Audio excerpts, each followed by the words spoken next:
प्रायोजक राम बंधू लोणचे। आता प्रत्येक जण जिंकेल।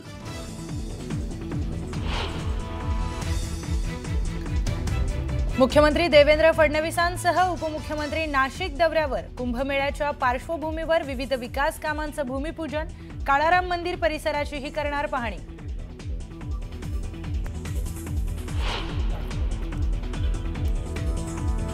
मुख्यमंत्री फडणवीस आणि राज ठाकरे आज एकाच मंचावर। एका पुस्तक प्रकाशन सोहळ्याच्या कार्यक्रमाला दोन्ही नेते येणार एकत्र।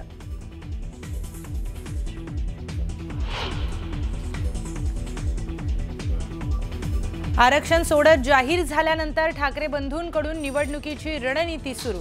राज ठाकरे आणि उद्धव ठाकरेंनी मागवली इच्छुकांची यादी।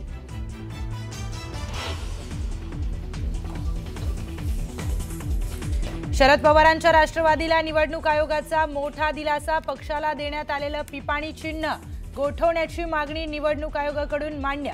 चिन्हांच्या यादीतून पिपाणी चिन्ह अखेर वगळलं।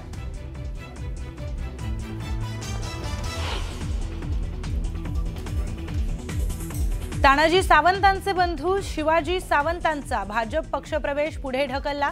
शिवाजी सावंत सोलापूर जिल्हा शिवसेनेचे माजी संपर्क प्रमुख, तर गिरीश महाजनांच्या उपस्थितीत काँग्रेसचे शिरीष कोतवालांचा भाजपमध्ये प्रवेश।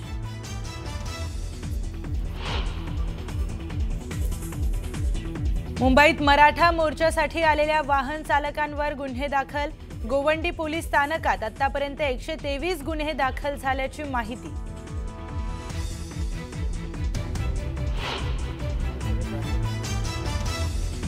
अहिल्यानगरच्या खारे कर्जुनेत 5 वर्षाच्या चिमुकलीला आईसमोरच बिबट्याने नेलं उचलून। चिमुकलीचा मृतदेह सापडला, तर ओतूरमध्ये बिबट्याची दुचाकी स्वारावर झडप।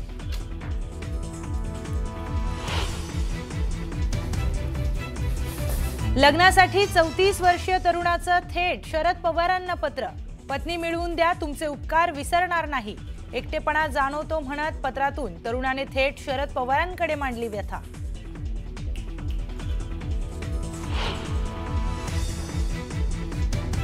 प्रजासत्ताक दिनी लाल किल्ला उडवण्याचा होता कट, तर मुंबईतील 26/11 प्रमाणे हल्ला करण्याचा होता प्लॅन। वरिष्ठ सूत्रांची माहिती, तर जानेवारीमध्ये दहशतवादी मुजम्मिलने रेकी केल्याची ही माहिती समोर।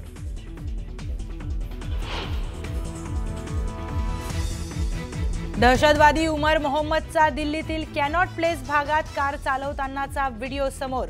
स्फोटकं असलेली कार चालवतानाचा व्हिडिओ समोर आल्यानं खळबळ।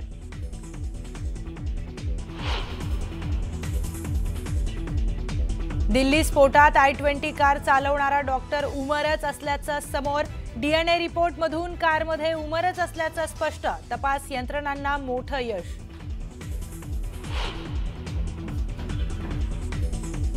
आणि गडचिरोलीला लागून असलेल्या छत्तीसगडच्या सीमेत चकमक। इंद्रावती नॅशनल पार्क मधील चकमकीत 6 माओवादी ठार।